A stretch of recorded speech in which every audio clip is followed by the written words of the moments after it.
Hello friends, நான் உங்கள் RVG. Welcome to our RVG Bakes. இன்னைக்கு நம்ம சேனலில் வந்து ஒரு ஈஸியான ரொம்ப ஒரு டேஸ்டியான ஒரு சாக்லேட் கேக் எப்படி செய்ய வீடியோவில் பார்க்க போகிறோம். அது வீட்டில் இருக்க பொருளை யூஸ் பண்ணி எந்த ஒரு எக்ஸ்பென்சிவுமே இல்லாமல் கம்மியான ரேட்டில் நம்ம வந்து இன்றைக்கி ஒரு கேக் செய்ய போகிறோம். வாங்க வீடியோக்குள்ளே போகலாம். வீடியோக்குள்ளே போகிறதுக்கு முன்னாடி இன்னும் நம்ம சேனல் சப்ஸ்கிரைப் பண்ணாதாங்க மறக்காமல் சப்ஸ்கிரைப் பண்ணிவிட்டு பக்கத்தில் பெல் பட்டனை கிளிக் பண்ணிக்கோங்க. அப்போ தான் நான் போகிறோட வீடியோ நோட்டிஃபிகேஷன் உங்களுக்கு உடனே வரும். வாங்க வீடியோக்குள்ளே போகலாம். ஒரு மிக்சிங் பவுலில் வந்து 3 முட்டையை வந்து நம்ம ஆட் பண்ணிக்கலாம். ஆட் பண்ணி நல்லா நம்ம பீட் பண்ணி எடுத்துக்கலாம். இப்போ வந்து நல்லா பீட் பண்ணியாச்சு. இந்த ஸ்டேஜில் வந்து ஒரு டீஸ்பூன் அளவு வந்து நான் வெனிலா எசன்ஸ் ஆட் பண்ணிக்கிறேன். வெனிலா எசன்ஸ் ஆட் பண்ணிவிட்டு கொஞ்சம் கொஞ்சமாக நம்ம சுகர் ஆட் பண்ணி இதை நல்லா பீட் பண்ணி எடுத்துக்கலாம்.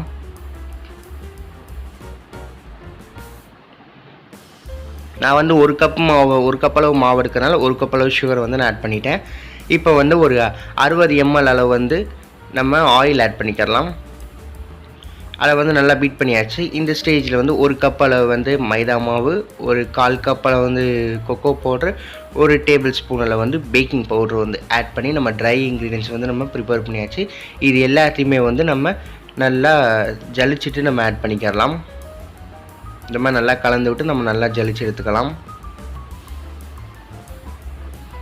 இப்போ வந்து நம்ம அந்த ரெடி பண்ணி வச்சுருந்த அந்த மிக்சர் இருக்குல்ல, அடியில் வந்து லைட்டாக வந்து ஒட்டி இருந்த மாதிரி இருந்துச்சுன்னா நல்லா கலந்து விட்டுக்கோங்க. இப்போ இதில் வந்து நம்ம ட்ரை இன்க்ரீடியன்ஸ் ஆட் பண்ணி நம்ம கொஞ்சம் கொஞ்சமாக ஃபோல்டு பண்ணி விட்டுக்கலாம்.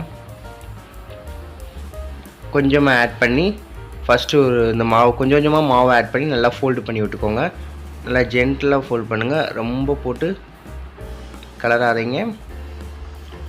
இந்த மாதிரி பொறுமையாக கொஞ்சம் கொஞ்சமாக மாவு ஆட் பண்ணி நம்ம ஜென்டலாக ஃபோல்ட் பண்ணி எடுத்துக்கலாம்.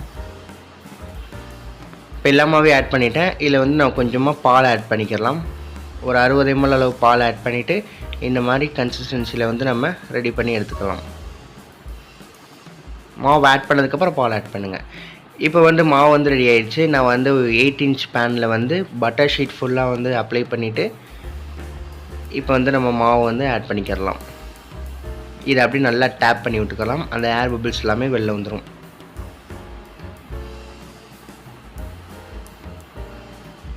இப்போ அதை அப்படியே நம்ம ப்ரீஹீட் பண்ணி வச்சு இந்த பேனில் இருக்கல அதில் வந்து நம்ம ப்ளேஸ் பண்ணிடலாம். கிட்டத்தட்ட ஒரு 1 hour அளவுட்டு நம்ம வந்து பேக் பண்ணி எடுத்துடலாம். இப்போ வந்து மூடி போட்டு மூடிடலாம்.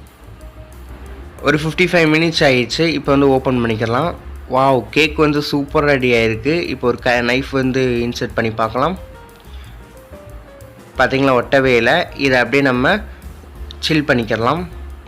இப்போ அது இடையில வந்து நான் சாக்லேட் கனாஷ் வந்து பண்ணிட்டேன். அதை வந்து நான் வீடியோ வந்து இன்னொரு நாள் அப்லோட் பண்ணுறேன் கண்டிப்பாக.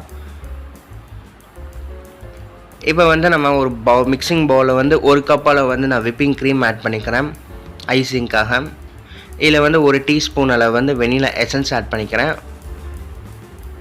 ஒரு 1/2 கப் அளவு வந்து உங்களுக்கு இனிப்பு தகுந்தாப்பில் வந்து பவுடர் சுகர் ஆட் பண்ணிக்கோங்க. லைட்டாக ஒரு நல்லா மிக்ஸ் பண்ணி விட்டுட்டு அதுக்கப்புறம் நம்ம வந்து மிஷின் வந்து ஆன் பண்ணிக்கலாம். இப்போ வந்து ஆன் பண்ணிக்கலாம். இது வந்து ஃபஸ்ட்டு ஸ்பீடில் ஓடுது. அப்படியே 1 நிமிஷத்துக்கு ஒரு ஸ்பீடுன்ற மாதிரி உங்கள் எலக்ட்ரிக் பீட்டில் எத்தனை ஸ்பீட் இருக்கோ அதை வந்து நீங்கள் பண்ணிக்கோங்க. இல்லை நீங்கள் வந்து இடையில வந்து நிப்பாட்டுறீங்க அப்படின்னா நீங்கள் எந்த ஸ்பீடில் நிப்பாட்டுறீங்களோ அந்த ஸ்பீடில் இருந்தால் மறுபடியும் ஆரம்பிக்கணும். அப்புறம் க்ரீம் வந்து மெல்ட் ஆகாமல் நல்லா ஸ்டிஃபாக இருக்கும். இப்போ 1 நிமிஷம் ஆயிடுச்சு. இப்போ நான் செகண்ட் ஸ்பீடில் வச்சுக்கிறேன். க்ரீம் வந்து ஈஸியாக விப்பாயிடக்கூடாது ஹை ஸ்பீடில் வச்சா, அதனால் ஒரு ஸ்பீடில் வச்சு இது பண்ணிக்கோங்க. இப்போ வந்து நம்ம சாக்லேட் கனாஷ் இருக்குல்ல அதை வந்து ஆட் பண்ணிக்கலாம். அது வந்து லிக்விடாக இருந்துச்சு, நம்ம கொஞ்சம் ஃப்ரிட்ஜில் வச்சுருந்தோம் அப்படின்னா இந்த மாதிரி திக்காயிரும். அதை வந்து இப்போ ஆட் பண்ணியாச்சு. இதை அப்படியே நம்ம நல்லா பீட் பண்ணி எடுத்துக்கலாம். நான் வந்து சாக்லேட் கனாஷ் வந்து ட்ரிப்பிங்க்கும் நான் ஆட் பண்ணியிருக்கேன். அதே மாதிரி நம்ம அந்த ஸ்ப்ரெட் பண்ணுவோம்ல அதுக்காகவும் ஆட் பண்ணியிருக்கேன். கொஞ்சத்தை வந்து தனியாக எடுத்து வச்சுட்டேன். அது வந்து ட்ரிப்பிங்காக நான் யூஸ் பண்ணிக்கிறேன். அதவே இன்னும் கொஞ்சம் நேரம் நம்ம ஹீட் பண்ணோம் அப்படின்னா அந்த மாதிரி ஸ்ப்ரெட்டுக்கு யூஸ் பண்ணிக்கலாம். இப்போ விப்பிங் க்ரீம் வந்து சூப்பராக ரெடி ஆயிடுச்சு. பார்த்திங்களா, அதோட கன்சிஸ்டன்சி வந்து இப்படி ஸ்டிஃபாக இருக்கணும். இந்த மாதிரி இருக்கிறதுக்கு நம்ம நல்லா பீட் பண்ணி எடுத்தாச்சு. அவ்வளோதான். இப்போ வந்து இனிமேல் நம்ம ஐசிங் வந்து ஸ்டார்ட் பண்ணிடலாம். நான் வந்து கார்ட்போர்ட் அட்டை இருந்துச்சு. அந்த கார்ட்போர்ட் அட்டையில் வந்து ஃபஸ்ட்டு நான் வந்து ஒரு ஸ்பாஞ்ச் வந்து ப்ளேஸ் பண்ணிட்டேன். ப்ளேஸ் பண்ண ஸ்பாஞ்சில் வந்து நான் சுகர் சிரப் ஆட் பண்ணிக்கிறேன். சுகர் சிரப் வந்து நல்லா மாய்ஸ்டருக்காக நான் வந்து ஆட் பண்ணிக்கலாம். ஆட் பண்ணிவிட்டு இப்போ நம்ம இந்த க்ரீம் வந்து வச்சுக்கலாம். என்கிட்ட எந்த ஒருமே இல்லை, அதனால் நான் நார்மலாக வந்து ஸ்பேச்சுலா வச்சு நான் யூஸ் பண்ணிக்கிறேன். வீட்டில் இருக்க பொருளை வச்சு தான். க்ரீம் வந்து எல்லா பக்கமும் ஈவனாக ஸ்ப்ரெட் பண்ணியாச்சு.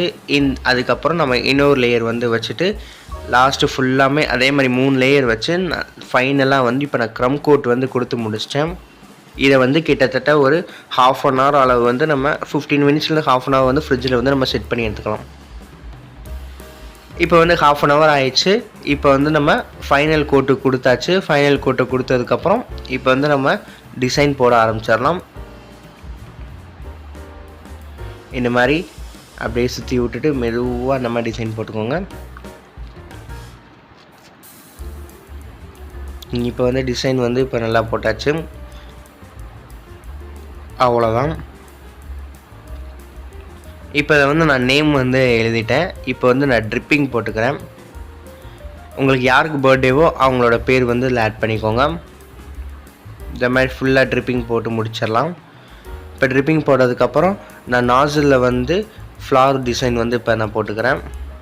நான் வந்து சின்ன நாசில் தான் யூஸ் பண்ணேன், அதனால தான் சின்ன ஃப்ளவர் வந்து நான் போட்டுக்கிறேன். ஏன்னா ரொம்ப பெரிய ஃப்ளவர் போட்டோம் அப்படின்னா நம்மளுக்கு வந்து அவ்வளோ நல்லா இருக்காது. என்னோடய ஒப்பீனியன் இது. நீங்கள் வந்து பெரிய ஃப்ளவர் கூட யூஸ் பண்ணிக்கலாம். நான் வந்து கொஞ்சம் சாக்லேட் கனாஷ் ஸ்ப்ரெட் இருக்குல்ல, அதுவும் விப்பிங் க்ரீமையும் லைட்டாக மிக்ஸ் பண்ணி ஒரு டிசைன் வந்து நான் போட்டிருக்கேன். சின்னதாகவும் அது வந்து பார்க்க அழகாக இருக்கும். இப்போ வந்து ஓரளவு எல்லா கேக் ஃபுல்லாக ரெடி ஆகிடுச்சு. நான் கீழே வந்து அதே இந்த சாக்லேட் ட்ரிப்பிங்கில் கொஞ்சம் விப்பிங் க்ரீம் ஆட் பண்ணி வச்சுருந்தேன். அதை வந்து நான் கீழே வந்து நான் டிசைன் போட்டுக்கிறேன். ரொம்ப ஈஸியான டிசைன் தான் போட்டிருக்கேன். இன்னும் நம்ம சேனலில் வந்து நிறைய கேக் வீடியோஸ் வந்து அப்லோட் பண்ண போகிறேன். அப்போ வந்து நான் ஒரு டிசைனாக உங்களுக்கு போட்டு காமிக்கிறேன். இப்போ வந்து டியூட்டி ஃப்ரூட்டியில் நம்ம அந்த லைட்டாக கொஞ்சம் சாக்லேட் கனாஷை வந்து ஆட் பண்ணி நம்ம ஹாப்பி பர்த்டே அப்படின்ற டாப் வச்சு நான் ஃபிக்ஸ் பண்ணிட்டேன். இப்போ அந்த கேக்கை வந்து ஃப்ரிட்ஜில் ஒரு ½ அன் ஹவர்லேருந்து 1 ஹவர் வந்து நம்ம செட் பண்ணி எடுத்துக்கலாம். அவ்வளோதான், நம்ம பர்த்டே கேக் வந்து ரெடி ஆயிடுச்சு. அவ்வளோதான் ஃப்ரெண்ட்ஸ், நம்மளோட டேஸ்ட்டான ரொம்ப ஒரு சூப்பரான ஒரு சாக்லேட் கேக் எப்படி செய்ய வீட்டில் பார்த்தோம். கண்டிப்பாக அந்த வீடியோ பிடிச்சுன்னா வீட்டில் ட்ரை பண்ணி பார்த்துட்டு ஃபீட்பேக்காக மறக்காமல் கமெண்ட் பாக்ஸில் கமெண்ட் பண்ணுங்கள். இந்த வீடியோ பிடிச்சுன்னா லைக் பண்ணுங்கள், ஷேர் பண்ணுங்கள், கமெண்ட் பண்ணுங்கள். மறக்காமல் ஃப்ரெண்ட்ஸுக்கு ஷேர் பண்ணி நம்ம RVG பேக்ஸ் சேனலில் வந்து சப்ஸ்கிரைப் பண்ண சொல்லுங்கள். சப்ஸ்கிரைப் பண்ணிவிட்டு பக்கத்தில் பில் கிளிக் பண்ண சொல்லுங்கள். அப்புறம் நான் போடுற வீடியோ நோட்டிஃபிகேஷன் உங்களுக்கு உடனே வரும். இன்னொரு அருமையான ரெசிபியில் நம்ம சந்திக்கலாம். தேங்க்ஸ் ஃபார் வாட்சிங் திஸ் வீடியோ.